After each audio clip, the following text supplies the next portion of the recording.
number and a college professor, in this example, yung arrangement niya in English and Japanese are in the same arrangement. Noun 1, no, noun 2. Okay?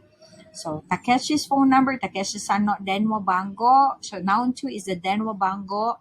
So, Denwa Bango is the main idea. Kasi noun 2 nga ang main idea natin dyan. However, with the last two, they are in the opposite order. Okay. The opposite order, bakit? Okay. So, in Japanese, this is the order, Nihongo no Gakusei. But in English, sa opposite siya. Nauna ang student kaysa sa Japanese language. Okay? A student of Japanese language. But, ang thought dito or ang pinaka-main idea here is the Gakusei. Okay? The same with the third, a college in Japan. The main idea is the college or the daigaku here. Okay? So Japanese seems to be more consistent in arranging ideas.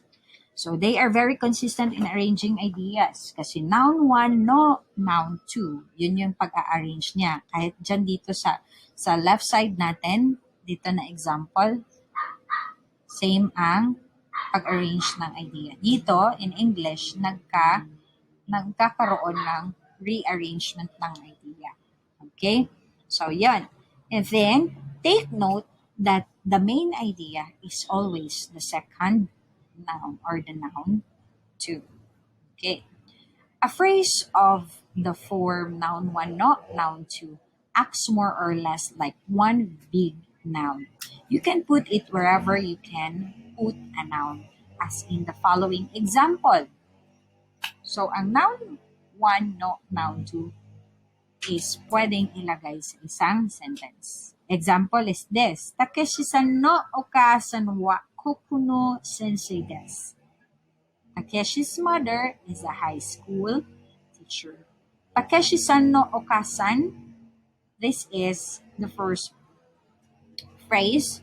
Ang noun 1 natin is Takeshi-san no okasan is the second noun. So, dito, sa unang phrase na ito, Takeshi-san no okasan, the main idea is okasan. Okay, so Takeshi's mother. Okay? It's all about Takeshi's mother. Then, wa kokono sensei desu. Kokono sensei desu. Koko is the noun 1. Sensei is the noun 2.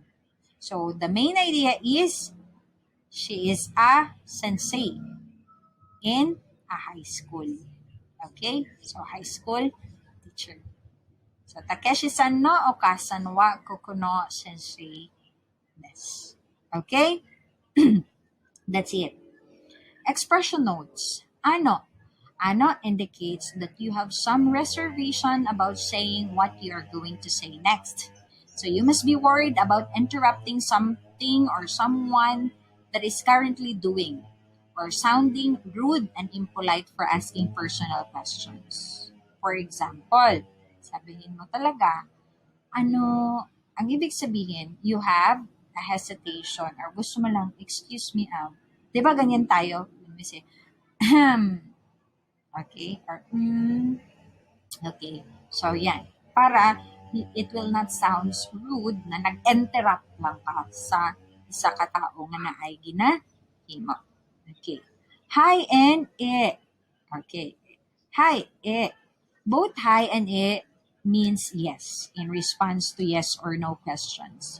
Compared to hi, e is more conversational and relaxed. In more informal situation, un is used. Okay. So more informal. Okay. When you are asked, have you eaten?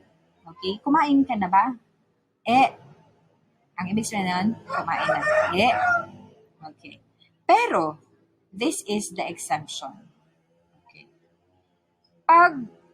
When you respond to a knock, okay, or you are calling someone's name, which means in English, here I am. Yung parang ganon. Okay. So, it is always required to answer hi. It cannot be replaced in this case. Okay? You cannot use it. So for example, um, tinawag ka ng teacher mo. Okay, Merisang. Okay, Merisang. May question mark ka.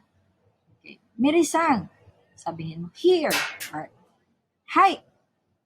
Okay, or may kumakatok. Hi. Okay, so ang ibig sabihin, here, I'm here. Yung ganon. Okay? Yan siya.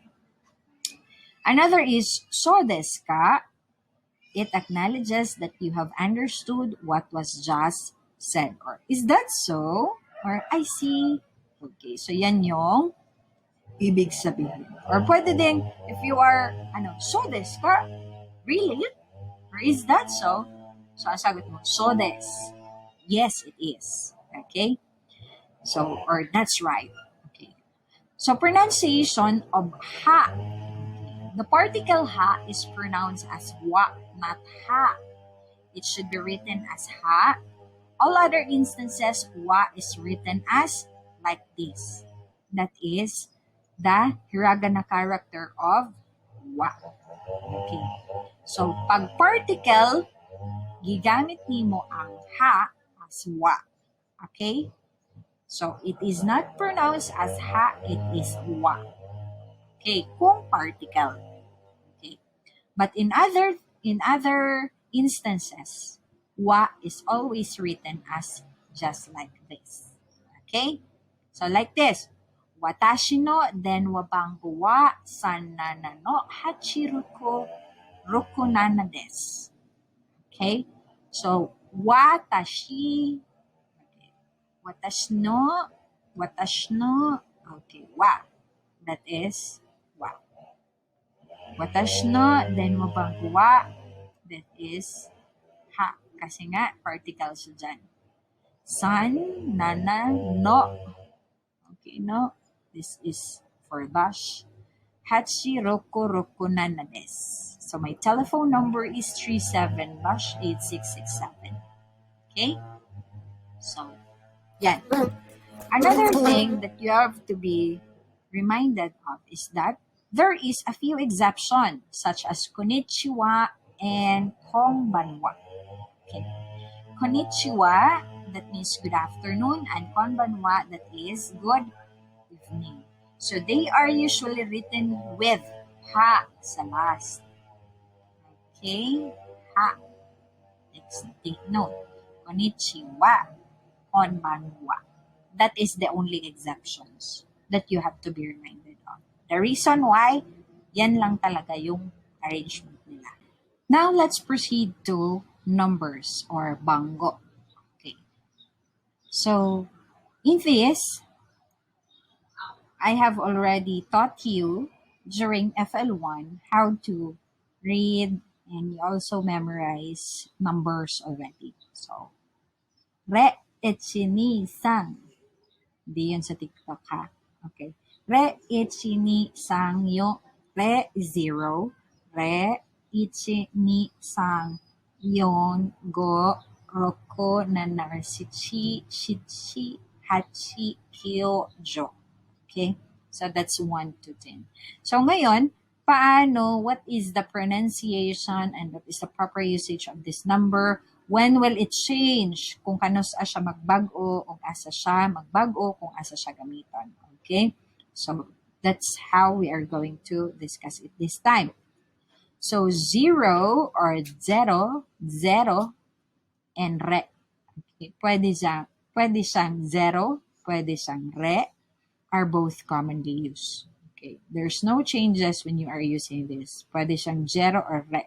You can do that. But number 1 is ichi, but it is pronounced as this one, ibun for minute, and isay for 1-year-old. So, ibun, okay? So, hindi mo dapat sabihin ichibun.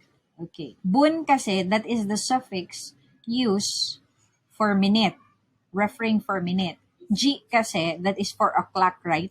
Okay, so for minute, that is ibon or bun rather. Bun, fun, pun.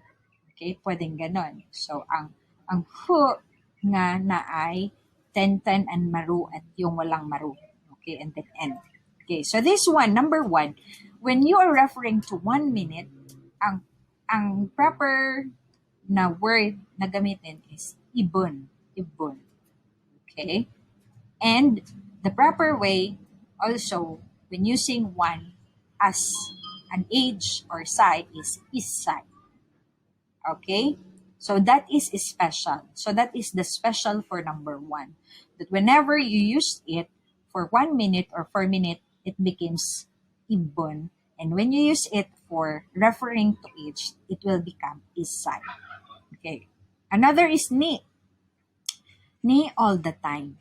When you are reading out each digit separately, as when you give your phone number, it may be pronounced with a long vowel ni. Okay. But no other changes happen. Okay. It remains ni. Okay.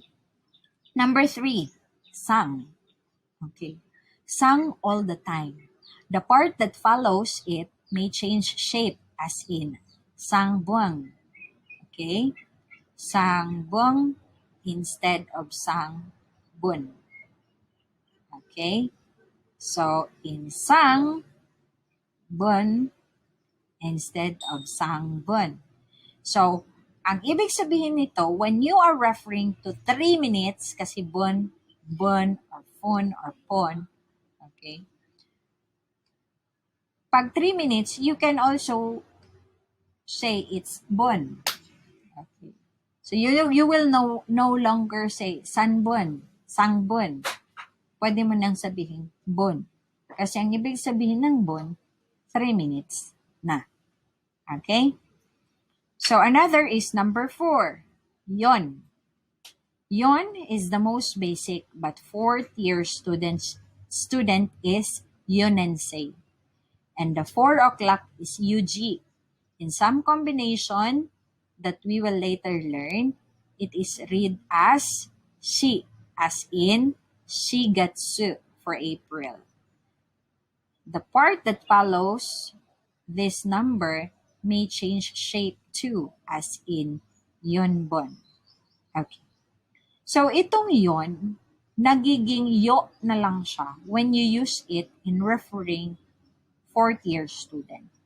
So, yonensei, ang ibig sabihin, I am a 4th-year student in college. So, take note for this one, wala na siyang N. Yonensei. The same is, when you use it in referring to 4 o'clock in the afternoon, wala ng N. It becomes yoji na lang. April. Ang April kasi, kung bibilangin mo, that is 4th month of the year. Okay, 4th month, January, February, March, April. Okay. April, instead of yongatsu, okay, ang gamit niya is shigatsu. Or ang nagiging tawag sa kanya is shigatsu. Okay, so ang yon is nagiging shi. Okay, so that is their ruling. Japanese ruling pa rin yan. Okay, wala tayong magagawa dyan. And then, kung sa February is ni pa rin, niketsu, ganon. So, yung pang 4th month, which is April, yun yung nagbabago. Shigetsu. Okay?